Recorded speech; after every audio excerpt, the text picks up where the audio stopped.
Pre మార్కెట్కి సంబంధించిన ప్రధాన అంశాలు చర్చించుకుందాం. ముందుగా మిత్రులందరికీ స్వాగతం. ఈరోజు జనవరి 11వ తారీఖు గురువారం. ఈరోజు మనకి నిఫ్టీ ఎక్స్పైరీ ఉంది ఫ్రెండ్స్. ఇక ముందుగా ఏడిఆర్ సెంటిమెంట్ ఎలా ఉందనేది ఒకసారి చూద్దాం. చూస్తే మనకి ఇక్కడ హెచ్డిఎఫ్సి బ్యాంక్ పాజిటివ్గా ఉంది, విప్రో పాజిటివ్గా ఉంది, ఐసిఐసిఐ బ్యాంక్ పాజిటివ్గా ఉంది, డాక్టర్ రెడ్డీస్ పాజిటివ్గా ఉంది. ఇక మనకు వచ్చేసరికి ఇన్ఫోసిస్ మాత్రం నెగిటివ్లో క్లోజ్ అయింది. బ్రాడర్ సెన్స్లో అన్నీ కూడా రికవరీ మోడ్లో ఉన్నట్టు క్లియర్గా కనిపిస్తుంది. అదేవిధంగా ఇండియన్ ఇండిసెస్ ఎలా క్లోజ్ అయినాయి అనేది ఒకసారి వ్యూ తీసుకుందాం. సో చూడండి, మనం అనుకున్నాం సెక్టార్స్ అన్నీ కూడా రొటేట్ అవుతున్నాయి. మొన్నటి రోజున మనం చూస్తే హైయెస్ట్ లూజర్ వచ్చేసరికి నిఫ్టీ మీడియా ఎగైన్ 3.47 పాజిటివ్గా క్లోజ్ అయింది. అంటే ఒకరోజు నెగిటివ్గా ఉంటే మళ్ళీ ఇమీడియట్గా రికవర్ చేస్తున్నారు, ఒకరోజు గ్రీన్లో ఉంటే మళ్ళీ ఇమీడియట్గా ప్రాఫిట్ బుకింగ్ చేసుకుంటున్నారు. ఈ విధంగా జరుగుతూ వస్తుంది. అండ్ మెటల్స్, ఐటీ, ఫార్మా, 50 ఇవన్నీ కూడా గ్రీన్లో ఉన్నాయి అప్ టు కమోడిటీస్. వెరాజ్ ఏంటంటే మనకి ఎఫ్ఎంసీజీ అండ్ రియాలిటీ, అంతకుముందు రియాలిటీ స్ట్రాంగ్గా ఉంది, బట్ నిన్న కొద్దిగా ప్రాఫిట్ బుకింగ్ అయితే చేసుకున్నారు. బట్ ఎఫ్ఎంసీజీ మాత్రం కొద్దిగా వీక్గానే కనిపిస్తుంది ప్రస్తుతానికి. ఆ బ్రాడర్ సెన్స్ అనేది మనం తీసుకున్నట్టయితే కొద్దిగా రికవర్ అయితే అన్నింటిలో కూడా కనిపిస్తుంది. ముఖ్యంగా మీడియా మనకు చూసుకున్నట్టయితే హెవీగా లాస్ అయింది, బట్ అగైన్ మొత్తం కూడా స్టాక్స్ అయితే కొన్ని రికవర్ అయినట్టు క్లియర్గా ఉంది. ఇక గ్లోబల్ సెంటిమెంట్ ఎలా ఉందనేది చూద్దాం. అన్నీ కూడా గ్రీన్లో కనిపిస్తున్నాయి చూడగానే. సో హాంకాంగ్ మనం చూస్తే పాజిటివ్గా ఉంది, అండ్ ఏషియా మార్కెట్ జపాన్ పాజిటివ్గా ఉంది, ఫ్రాన్స్ పాజిటివ్గా ఉంది, రష్యా పాజిటివ్గా ఉంది, యూరప్ పాజిటివ్గా ఉంది, లండన్ పాజిటివ్గా ఉంది, జర్మన్ పాజిటివ్గా ఉంది. యుఎస్ మార్కెట్స్ కూడా 500 పాజిటివ్గా ఉంది, డౌ జోన్స్ కూడా పాజిటివ్గా ఉంది, సౌత్ కొరియా పాజిటివ్గా ఉంది, హాంకాంగ్ పాజిటివ్గా ఉంది. సో ఏంటంటే బ్రాడర్ సెన్స్లో అన్నీ కూడాను చక్కగా బౌన్స్ అవుతున్నట్టు క్లియర్గా మనకి చెప్తూ ఉంది. అయితే ఇక్కడ ఈరోజు మనకి చాలా కంపెనీలు ఏంటంటే రిజల్ట్స్ అనేది అనౌన్స్ చేస్తూ ఉన్నాయి. సో వాటికి సంబంధించిన లిస్ట్ ఇది. రిజల్ట్స్ ఈరోజు చాలా ఉన్నాయి మనకి. ముఖ్యంగా TCS, HDFC, asset management, Infosys maybe market అవర్లో రావచ్చు, లేకపోతే మార్కెట్ అవర్స్ తర్వాత కూడా రావచ్చు. సో ఏంటంటే వీటిల్లో వాలిటాలిటీ అనేది మనం ఎక్స్పెక్ట్ చేసుకోవచ్చు. అయితే ఇవన్నీ కూడా ఏంటంటే కొన్ని స్టాక్స్ ఇక్కడ న్యూస్లో ఉన్నాయన్నమాట. జనరల్గా న్యూస్లో ఉన్నప్పుడు అవుతుందంటే ఎదురు పాజిటివ్గా కానీ నెగిటివ్గా కానీ రియాక్ట్ అయ్యే అవకాశం ఉంది. ఈ యొక్క లిస్ట్ మొత్తాన్ని కూడా ఏంటంటే మన యొక్క టెలిగ్రామ్లో పోస్ట్ చేస్తాను. ఎవరైనా ఇండివిజువల్ స్టాక్స్ వాచ్ లిస్ట్లో పెట్టుకోవాలనుకుంటే కూడా వీటి మీద ఫోకస్ అనేది చేయొచ్చు. ఇక ఎకనామిక్ క్యాలెండర్ విషయానికి వస్తే నిన్నటి రోజున మనకి 10-year నోట్ ఆక్షన్ యూఎస్కి సంబంధించింది ఫ్లాట్గా రావడం జరిగింది. అండ్ మనం చూస్తే క్రూడ్ ఆయిల్ ఇన్వెంటరీస్ పెరిగాయి, అందుకని క్రూడ్ ఆయిల్ తగ్గుతుంది. క్రూడ్ ఆయిల్ తగ్గుతుందంటే దట్ ఈస్ గుడ్ అనమాట, ఎస్పెషల్లీ చైనా అండ్ ఇండియా లాంటి కంట్రీస్కి. ఎనీహౌ మనం దీన్ని పాజిటివ్గా తీసుకోవచ్చు.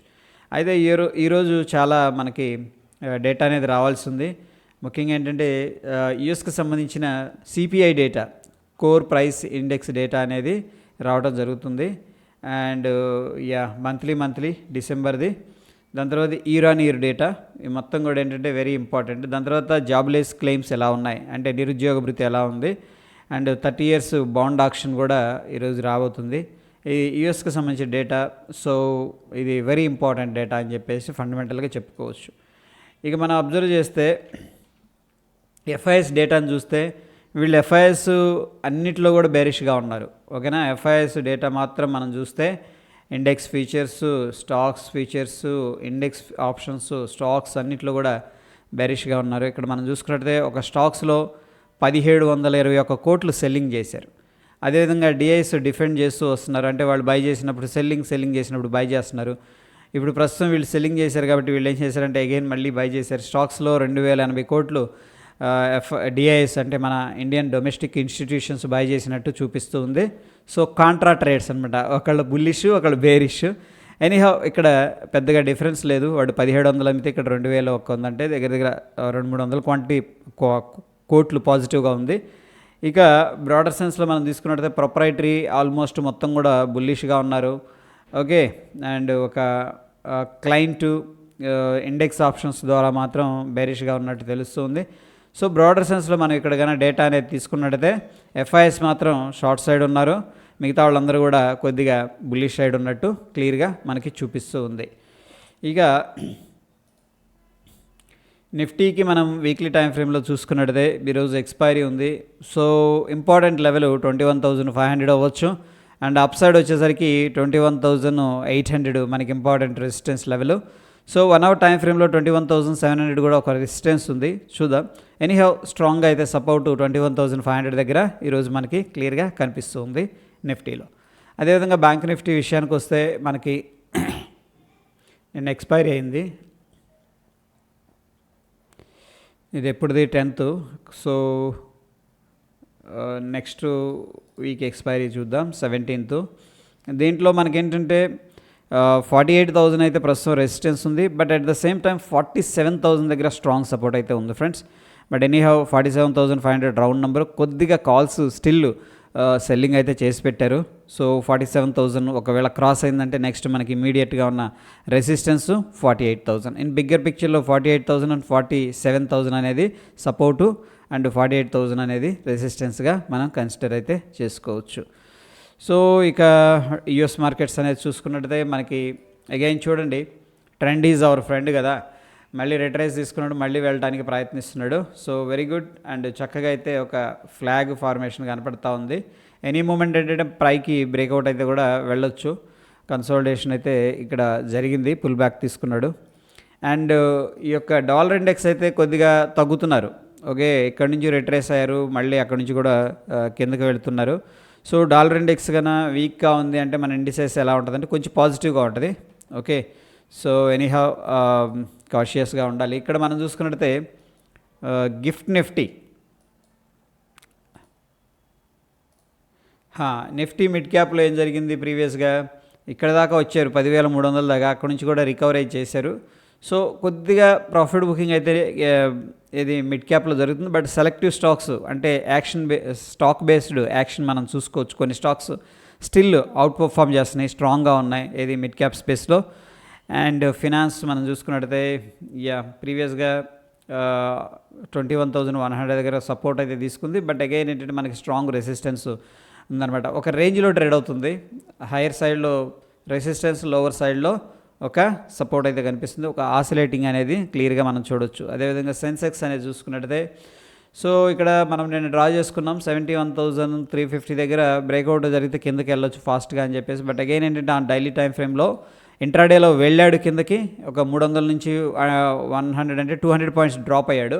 బట్ అగైన్ డైలీ టైం ఫ్రేమ్లో ఏంటంటే కొద్దిగా బాయింగ్ సపోర్ట్ అయితే ఈ లెవెల్లో మళ్ళీ కనిపిస్తుంది. కొద్దిగా బాయర్స్ అయితే యాక్టివేట్ అయినట్టు తెలుస్తూ ఉంది. సో ఎనీహౌ ఇక్కడ మనకి ఒక కాంట్రాక్షన్ కనిపిస్తుంది. ఈ లెవెల్ ఏదైనా బ్రేక్అవుట్ అయితే మళ్ళీ స్టిల్ అప్ సైడ్ అయితే పాసిబుల్ ఉంది.